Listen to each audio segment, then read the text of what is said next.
Esta historia comienza en el interior de una casa de juegos, donde varias personas comentaban que, una vez más, el jugador llamado Kan-Chi se había hecho con el primer puesto en el nuevo mapa del juego.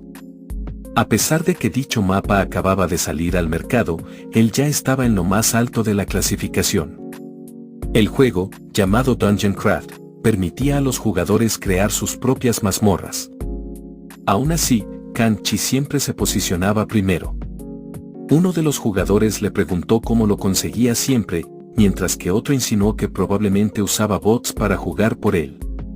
En ese instante, el propio Kan-Chi lo escuchó y guardó silencio. Su amigo, que también había oído el comentario, le preguntó por qué pasaba tanto tiempo jugando en esa casa de LAN, si era evidente que tenía dinero suficiente para jugar desde su casa. Kan-Chi simplemente respondió que le gustaba la comida del lugar y que no podía hacer mucho al respecto. Sin darle mayor importancia, anunció que había obtenido nuevamente el primer lugar y que los demás deberían prepararse. Esto llevó a otro jugador a comentar que hablaba como si fuera fácil lograrlo, insinuando que realmente sonaba como un bot. Kan-Chi reconoció que, técnicamente, no estaban del todo equivocados. Su única diversión era jugar ese juego y superar todos los mapas. Más tarde, al despedirse de su amigo, reflexionó que, si alguien le preguntaba por qué estaba tan obsesionado con ese juego, la respuesta era sencilla: en el mundo real no podía controlar absolutamente nada. En el juego, en cambio, todo era posible, incluso cosas tan simples como mover postes de electricidad inútiles, que en la vida real ni siquiera se podían arrastrar, pero que en el juego podían eliminarse con un simple clic del ratón. Mientras pensaba en esto, un camión casi lo atropella en la calle. Se dio cuenta de lo cruel que era la realidad, porque ni siquiera un camión podía ser eliminado a voluntad, a diferencia de lo que ocurría en el juego. Por suerte, el conductor frenó a tiempo y no fue atropellado. Aunque el chofer le gritó, preguntándole si estaba loco por lanzarse delante del vehículo, Kan-Chi señaló el semáforo, que estaba en verde para él. El conductor quedó confundido, sin entender cuándo había cambiado la luz. Kan-Chi se sintió frustrado por vivir en un mundo en el que no podía cambiar nada, como si podía hacerlo en el juego. Si tuviera la posibilidad de reescribirlo todo, habría creado un mundo exactamente como él quería. En ese momento, una viga de hierro se desprendió de una obra cercana y cayó sobre una niña que jugaba despreocupadamente cerca de allí.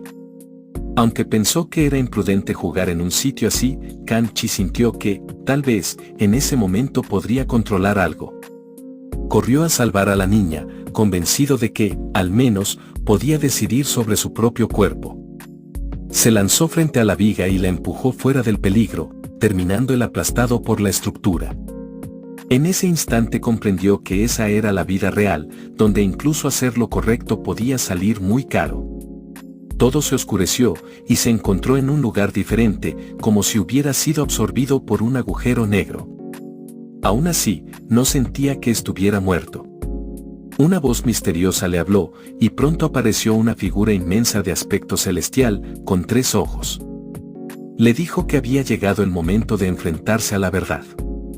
Kan-Chi no tenía idea de que era ese lugar llamado olvido. La entidad celestial le explicó que la muerte solo era un medio para la reencarnación y que tendría una segunda oportunidad para recuperar sus recuerdos.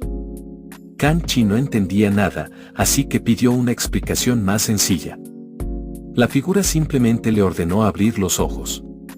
Una extraña fuerza golpeó su mente y despertó repentinamente en otro cuerpo. Estaba desesperado, dentro de una habitación solitaria que parecía parte de un castillo. Al acercarse a un espejo, vio el reflejo de un demonio. Esa imagen era él. Se quedó perplejo, creía haber muerto, pero ahora estaba allí, con una apariencia completamente nueva. No sabía si estaba en el más allá, en un videojuego o dentro de una rara caricatura japonesa. Todo parecía tan vívido que resultaba increíble pensar que fuera solo una alucinación. Decidió que debía esclarecer en qué sitio estaba. Pronto identificó que se encontraba en una fortaleza antigua con diseño medieval. De pronto, escuchó una voz susurrante que le preguntaba cuánto tiempo podría aguantar ahí. sin advertencia previa, una hoja afilada atravesó su pecho. No tuvo ocasión de reaccionar, solo logró escupir sangre mientras veía cómo la mujer que lo había herido reía con frialdad. Lo miraba con repulsión, como si disfrutara infligiéndole dolor. Kan Chi, anonadado por la agresión, intentó razonar por qué ella lo atacó. La mujer respondió, sin emoción, que lo detestaba y que por eso deseaba eliminarlo. Así de claro. Justo cuando se disponía a acabarlo, alguien apareció de la nada y con un golpe ágil la desarmó. Era un sujeto de melena larga, portando un látigo. La mujer, sorprendida, preguntó por qué Tarme había regresado otra vez. Él la observó con firmeza y dijo que no debía actuar así, ya que Kang era su hermano. Kan Chi, lleno de confusión, se cuestionaba quién era ese hombre. Tarme se le acercó con calma y lo llamó Kela, diciéndole que Celdera lo estaba provocando nuevamente. Después le ofreció un líquido para beber, que parecía una poción de sanación. Kela, creyendo que era un remedio, bebió un sorbo, pero tan pronto como descendió por su garganta, lo escupió con fuerza al sentir un ardor insoportable. Estaba demasiado caliente para ser un elixir común. Era veneno. Celdera lo miró sin empatía y le preguntó si iba a morir, dejando claro que ese era su objetivo. Tarme analizó la situación y comentó que, aunque era doloroso, no parecía que fuera a fallecer, por lo que afirmó que la mezcla había fallado. En medio del sufrimiento, Kela se cuestionaba por qué le hacían eso y por qué debía soportar tanto tormento. En ese preciso instante, las puertas del castillo se abrieron. El soberano demoníaco, Hao Caodong, regresaba de cazar paladines. Al percatarse de su regreso, Celdera y Tarme preguntaron si su progenitor ya había vuelto. Kela, al oír eso, se preguntó qué significaba padre y quedó asombrado al darse cuenta de que se referían a ese ente como tal. El rey ingresó y preguntó por qué había tanto escándalo en su morada. Kela lo observó, aún sin aceptar que ese ser fuera realmente el rey infernal. Celdera intentó excusarse culpando a Kela, pero el monarca no toleró justificaciones. Sujetó a sus dos hijos del cuello, exclamando que aquello era una desgracia, mientras los alaridos y lamentos resonaban por todo el castillo. Ambos descendientes se postraron, implorando clemencia a su progenitor. Kela, al contemplar la escena, empezó a cuestionarse si realmente eran sus hermanos y si eso implicaba que él era descendiente de ese monstruo.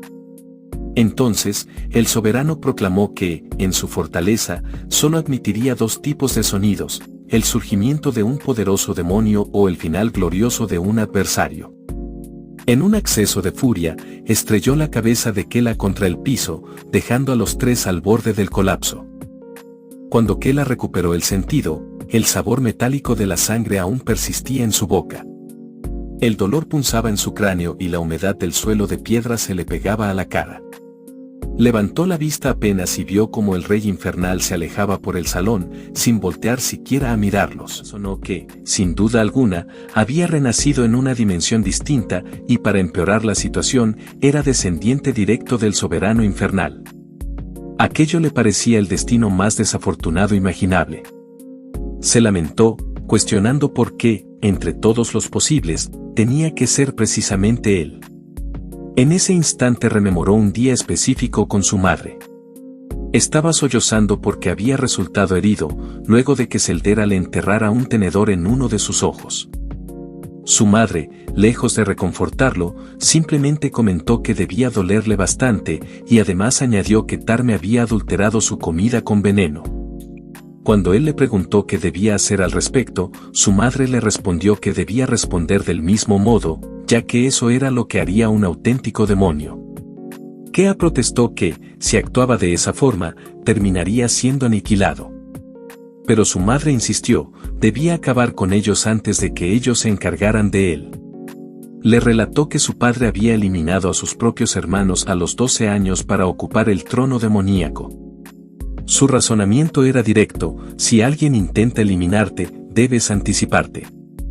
Luego, tomó un cuchillo y se lo incrustó a su hijo en el estómago, diciéndole que así era como se comportaban los demonios verdaderos. Mientras él aullaba de agonía, ella le preguntó si ya lo había comprendido. Entonces, Kela despertó en su habitación, respirando con dificultad. Su asistente personal, Rin, le preguntó si se encontraba en condiciones. Kea pensó que el cuerpo en el que había renacido conservaba las memorias de Hal Cowden y que, a pesar de todo el tormento, su organismo ya se había recuperado por completo. Al parecer, tenía una capacidad de regeneración extremadamente desarrollada. El juego Dungeon Craft, pero en la realidad siempre fue pisoteado y jamás tuvo el coraje para defenderse. No quería perecer de una manera tan patética como en el pasado. Su furia aumentó tanto que, sin pensarlo, tomó la sopa envenenada y se la lanzó a la cara a Celdera, diciéndole que ella también debía probarla. Luego, quiso devolverle el detalle que le había hecho, sacó el cuchillo de su pierna y se lo arrojó a Tarme, clavándoselo en el hombro. Después se dirigió al rey demonio y le preguntó si no era tiempo de finalizar esas armoniosas comidas familiares. Encolerizado, golpeó la mesa y declaró que, desde ese momento, cada quien debería alimentarse por separado. Todos quedaron atónitos ante semejante desafío. Kea, aún colérico, pensó que por fin podría ver cómo reaccionaban esos engendros. Horas después, se sintió complacido. Había hecho lo que deseaba. Pero claro, tras aquello, fue aplastado por su propio padre. Sin embargo, su cuerpo sanó a una velocidad asombrosa y sintió que una energía poderosa y desconocida empezaba a brotar desde su interior. Ahora estaba seguro, era realmente hijo del rey demonio. Y lo que más ansiaba saber era cuán lejos podía llegar con ese poder. Rin le informó que pronto comenzaría la ceremonia para elegir el poder demoníaco y que debía apresurarse a llegar al salón. Pero Kela la mandó a callar, asegurándole que estaba al tanto. Rin se sorprendió, preguntándose desde cuándo se mostraba tan resuelto y dominante. Él pensó que aquella prueba de poder demoníaco, según los recuerdos del antiguo Kela, había sido una de las experiencias más traumáticas de su vida. Aún así, no había motivo para evitarla. En la sala de entrenamiento, el instructor anunció que Lady Saudora y Lord Tarn no participarían esa vez, por lo que solo serían evaluados los demás descendientes reales. Kela observó a los otros y reconoció sus rostros por los recuerdos del Kela original. Recordaba el pánico que solía sentir solo con verlos, sabía que esos demonios aprovechaban cualquier señal de debilidad para abusar, burlarse y someter. Después, simplemente los observaba mientras lo torturaban, comentando que estaban siendo demasiado suaves. Como ella tenía influencia, los demás seguían sus órdenes y lo golpeaban aún más. Ella siempre pensaba que no deseaba pelear, y también que el cuerpo anterior tenía un corazón demasiado compasivo. Era frágil. Pero ahora todo había cambiado, Kan Chi tenía el control, y usaría su fuerza con determinación. El instructor preguntó cuál fue el último duelo de la clase pasada, y uno de los bravucones dio un paso al frente diciendo que fue contra él, o mejor dicho Sir Ka, con tono burlón. Kela sintió como la ira le subía. El instructor permitió otro enfrentamiento entre ellos. El matón sonrió y preguntó si Kela estaba listo, mientras los demás ya murmuraban que volvería a ser brutalmente golpeado.